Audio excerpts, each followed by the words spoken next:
Hi, welcome to Atheist Edge. I'm Courtney here with Anthony Magnabosco. There we go. And I just met you. I was very impressed with the epistemology that you do. I think it's really important for people to have an understanding of how to engage with believers. And actually, you talked about in your talk of the you said a backfire effect. Yeah, I talked about the backfire effect here at the Faithless Forum in Dallas, and this is a phenomenon which may or may not be a thing. There seems to be some new science to suggest that it's not as bad as we previously thought, but there's this idea that if you present somebody with evidence that contradicts their view on something, especially if it's something that's very tied to who they are more than likely going to ignore your evidence and believe what they believe even more, with more vigor, and that's the backfire part of it. Yeah, and my degree is in psychology, so I've looked into some of that, and I thought it was really interesting what you said about it, because there is the phenomenon. It reminded me a lot of cognitive dissonance, and there was one study that I read recently that was if you give people an idea that's actually false, and you have them come up with their own reasoning for why it's true, then you show them the evidence that it's not afterward, then they will still be with you that it's not true. But if you come up to them 6 months later, they're usually still in the belief that they previously held because they found a reasoning behind it. I'm not surprised by that. There's this great podcast that I love listening to called You Are Not So Smart. I don't know if you've ever heard of it or not, but it's phenomenal. It talks about all the things our brains do to protect ourselves from changing our minds. And there's some hypotheses that when you are presented with something that's contradictory to a belief that you hold, that there may be areas of our brain that light up that's the same sort of areas that light up when we're threatened by like a physical, like let's say somebody barged into fight this or flight area. kind of thing. Pretty much, yeah. And I think we're maybe just naturally, we sort of have a natural tendency to be afraid of changing our minds. And I'm fascinated by that. Like as a survival technique? Yeah, it's a way of protecting ourselves. So interesting. Rather than running away because we can't run, our brains sort of act as if we're running, and it just shuts down that discourse. Yeah.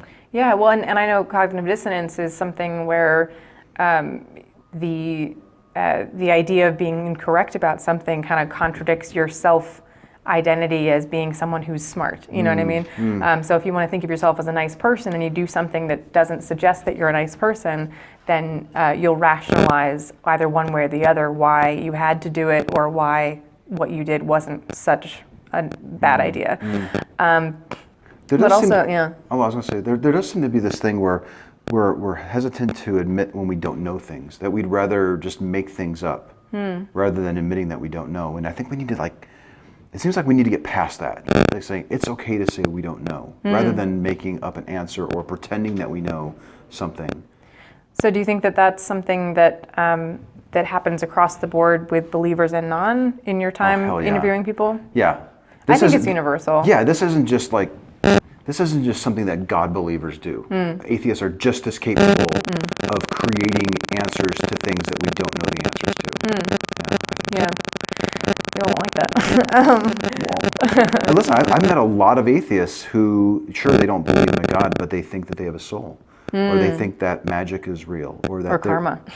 Or karma. I was in Oslo 3 months ago, and everyone was like, you can't do street epistemology there on the streets because everybody's, they don't believe in God. Everyone's all rational and secular. It's a small sample size, but I asked 5 people, and each person selected some belief that didn't seem to be based on a reliable epistemology, a reliable foundation. So this idea that you can't use street epistemology or critical thinking with atheists is just a mistake. Well, because I guess it's just arriving at why people think what they think or believe what they believe, whether it's religious or not, right? Street epistemology? Which is why it would work. The what and the why is important. What we're finding, though, is the how. It's how somebody is concluding that these things are true. What method did they use, and was it reliable?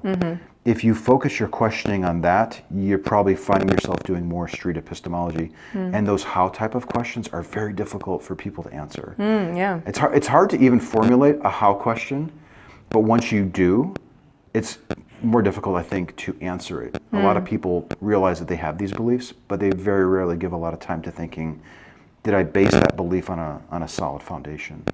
So what's the difference between epistemology and counter-apologetics? Okay, so that's a great question. The counter-apologetics tends to focus on what the person just said they believe. So bear with me here. So if somebody says... It's in reaction to, right? Yeah, so like the example that I used today at the workshop was that somebody is a Jehovah's Witness, and one of the first things that we might want to discuss with them is blood transfusions. That's what they believe. And we can spend hours talking about blood transfusions and how it's safe, and memory is not transmitted in the blood. Oh, creepy. What I think makes something a street epistemology conversation is when you move from the what they believe and you move even past the reasons, but you move down to that lower level, which is the how or the method. So yeah, the counter-apologetics approach, it could be beneficial to somebody if they are in that mindset of being open to seeing evidence. But generally, that backfire effect is in play, and giving somebody evidence that shows that they're wrong usually causes a person to just ignore what we've said. So what we're finding is that, especially like in a one-on-one situation, the street epistemology approach of Socratic questioning the foundation, it seems like it's the best way. It really does seem like it's the best way to just go right to that foundation. The root of it. Because if that foundation is unstable, it's likely that the belief that's up there might not be true. Right. Yeah. Yeah, that's really interesting too, because it seems to really get at the root of why people think what they think. Because you can hear people at work or on the street just randomly saying the most insane sounding things, and you don't even know how to approach that as an ordinary person. You just kind of have to say, okay, and I don't really know what to do. Did you hear my story about the Uber? I was on an Uber like 3 weeks ago. Yeah. Okay. I loved your presentation. It was great. Oh, thanks. Yeah, well, this driver was saying that for various reasons, he's telling kids that words have power, and you can even, if you line up your hands, if one hand is shorter, you line up your hands on the crease of your wrist, right, and you bring them together. And if you talk to your other hand and you say grow 8 times, your hand will grow. So it's the craziest thing. It is, but I just don't think he ever took the time to really think it through. Right. And like, can I test this? Right. What would be the impact if I did this every day for the next year? Right.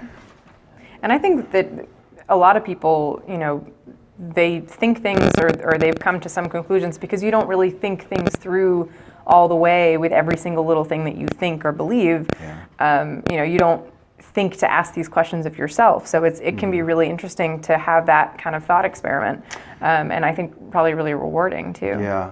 One thing that I noticed though is that when you do ask a lot of people these questions, you invariably ask yourself the same things. So you're right. Like, that makes sense. Until I started learning street epistemology, I rarely would ask myself, how do I know that that's true? But when you ask 200 people that question, you start asking yourself. In fact, before I even make a statement, before I make a tweet or something on Facebook, I now ask myself, okay, how do I know that that's true? Because one of my friends will probably be asking me how I know. Right. So I've now trained myself to walk myself through those steps. So it becomes kind of humbling. It's like you find yourself sort of making less claims and being a little less certain about what it is you think that you know. Yeah, one of my favorite songs on that, Tim mentioned, he has the song it's called The Fence. Okay. And it's sort of an ode to ambivalence, kind of the idea that the more you know about something, the less confident you are that it's one side or the other, kind of false dichotomies. And it's really, really awesome. I love that song. Yeah. So epistemology, and I guess it applies to counter-apologetics too, I guess there's been some controversy around it being I guess kind of an atheist argument only. The something that only epistemology applies. Side of it? Yeah, that it's almost like kind of atheists' version of like evangelical Like making atheism a religion, I guess. Okay, yeah. And it doesn't quite make sense to me because I kind of have an understanding of what epistemology is. It just seems logical. But I guess you could maybe speak to that since you know more about it. Yeah, that's a common charge even from the very early days when we were sort of reading Boghossian's book and going out and having conversations. And I completely understand why people would get the impression that this is like street preaching, because the word street is in street epistemology, and the most visible examples are people who are going out and initiating talks, like saying, "Hey, sir, do you mind if we talk for 5 minutes about a deeply held belief?" That is unusual for people to do. And the closest example, I think, was, well, that's like the street preacher on the corner. But well, number one, it's not just for atheists to challenge theists. I've had great conversations with people who are atheists and are 100% sure that there's no God. And of course, we talked about karma and political things and everything. The other thing is that if you look at a conversation that's being called street epistemology, take a look at the number of times we make an assertion and we like say like we're telling somebody what to believe, to the number of times we ask a question. And then do the same thing with a street preacher. And I think it'll become pretty evident when the line is crossed. I think the line is crossed when the person, let's say it's an atheist who's doing street epistemology, when we start telling a theist, this is the truth, and that's wrong, and this is how you need to think. Right. It becomes fairly clear that it's no longer street epistemology. So that's the difference between the counter apologetics too, is that making an argument versus challenging someone's arrival at their own argument. Yeah, that's a good way of putting it. But a lot of people think that, well, when you do street epistemology, you should avoid facts. That there's a yes and no to that. There's some nuance here. So the big difference is like depending on whether they're going to receive it. Yeah, exactly. Yes. Because there are some people who are ready for evidence, and it would be foolish not to give somebody evidence if they were ready for it. Right. So SE, street epistemology, is really good for like gauging where a person is. Are they ready for evidence, or do I need to probe them with more questions to see is their belief based on evidence? If it's not, if their belief is based on feelings or faith or some other epistemology, then it makes no sense to provide them with evidence. It makes no sense to provide them with counter-apologetics.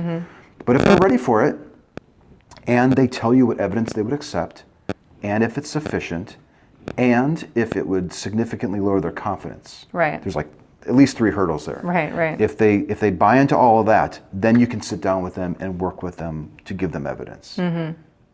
Yeah. So you had a title to a video that was kind of controversial. It was a talk I gave. I was at American Atheist last weekend in Oklahoma City. So can you name the title? Yeah, it was. I called it "Street Epistemology: A Turning Point for Atheism." Yeah. So what was people's argument against that? I think the big thing, and we've been championing this. Street Epistemology has come out that the title of Boghossian's book was a manual for creating atheists. Okay. Well, we suddenly realized, not suddenly, it took a little while, it started dawning on us like, this is not just to challenge believers, this can be used for anybody. This is not just to challenge theists so they lose their religion. Okay, that could be a possible outcome, for sure. If somebody's believing in a God and it's based on a shaky foundation, they may very well become an atheist because of it. So for years we've been pushing this, and I still stand by this, that SE can be used for anything. It's not just for atheists to challenge God believers. However, I was invited to give a talk to American atheists. It's a room full of 800 atheists in there. I think there was maybe 600 at the time. That was my audience, so I tailored this talk to them. And the talk was called "A Turning Point for Atheism: Street Epistemology, a Turning Point." And I named it that. I don't regret the title at all. I've had some people on Twitter say like, well, I thought that street epistemology was not for atheists. Well, it can be used for that. This is not just an exclusive tool for atheists. But I think that distinction is lost on some people. So it's a tool that can be applied to it, but it's not exclusively that. Yeah, exactly. So, however, my audience is a room full of atheists, and this is a wonderful tool for atheists to learn. And that was the whole point of my talk, is that, I really do think that this approach, because it tends to avoid the backfire effect like we talked about. It seems ideal for one-on-ones. Right. And it seems like it's freaking effective. It does seem like it works. Yeah, it seems kind of like therapy. Oh, it lends heavily. I think it lends heavily from like psychotherapy. And for me, I think that's the difference between it being like a progression of atheism for the sake of like deconverting Christians or, you know, other faiths. It's the difference between that and just sort of getting at what people believe and why they believe it, no matter what it is. Because I think for me, you can believe what you want. I wouldn't want to take someone's faith away from them for no reason, but just be informed enough to have a reason for what you think. You know, I think people are entitled to that education of having a good standing to have, you know, a reason for what they believe. So that seems really interesting to me. So apologetics. Where do you usually do that? The apologetics approach, I'm not against doing it. So like I sort of make the delineation between street epistemology, which is the Socratic questioning, and then the counter-apologetics, I guess I'd call it, of sort of presenting facts. Like I do think that there's a time and place. If I was invited to do a debate against, I don't know, Ken Ham or something like that, I would probably use a mixture of SE and the counter-apologetics. Right. Because I think both would be really well received by the audience. There would probably be theists in there that would hear the counter-apologetics and probably thinking about it a little bit more, instead of as if I was just challenging them directly. But I also think there's some benefit of people observing the SE approach too. The how can you be so sure? Tell me a little bit about your method, those types of questions. Yeah. I kind of think they both have a place. So where can people find you? Well, let's see. Twitter's probably the best way to reach out to me. My handle is Magnabosco.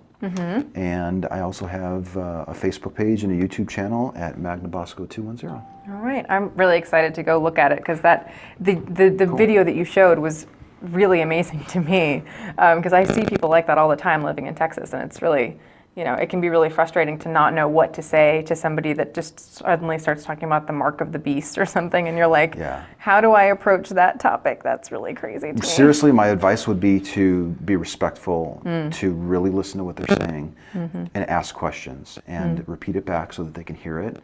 Pause if they're really thinking about it. You know, try not to walk on that silence. Let them think about it. And recognize if they're getting overwhelmed too, because sometimes even just asking what you believe, what exactly do you mean by God, that could be an extremely threatening type of question to people. Right. So just give them the time, try to move at their speed. Don't overwhelm them with questions. And it seems like a much more respectful version of engaging with beliefs, because it's about really listening to what they think and letting them flesh out that argument, and not just sort of shooting it down with a quip. So that's cool. I think it's like there's two sides of that. Like, yes, it actually helps the person think about their belief, but also theists who are used to arguing atheists, they're a little taken aback by this. Like, what you mean he's actually being polite to you and listening? It's kind of hard to demonize a person who's being polite. So I think this actually bodes very well for atheists. Right. They would at least consider giving this a try once in a while. And building bridges about understanding that people who have atheistic beliefs or atheistic views aren't just arriving at them for, you know, emotional or selfish reasons. Not always. Yeah. You know. Right. They may be. Possibly so. Sometimes. Yeah. Sometimes. Well, thanks for watching, guys. This has been Atheist Edge. This is Anthony, and what was the name of your channel? It's Magnabosco 210, and you can find me on YouTube. Well, that's my YouTube channel. Same Facebook page, and then Twitter, Magnabosco. Right. And I'm accessible. Email me. Let me know if you have any questions. Thanks, guys. I'm Courtney. Have a good day. Thanks for the interview.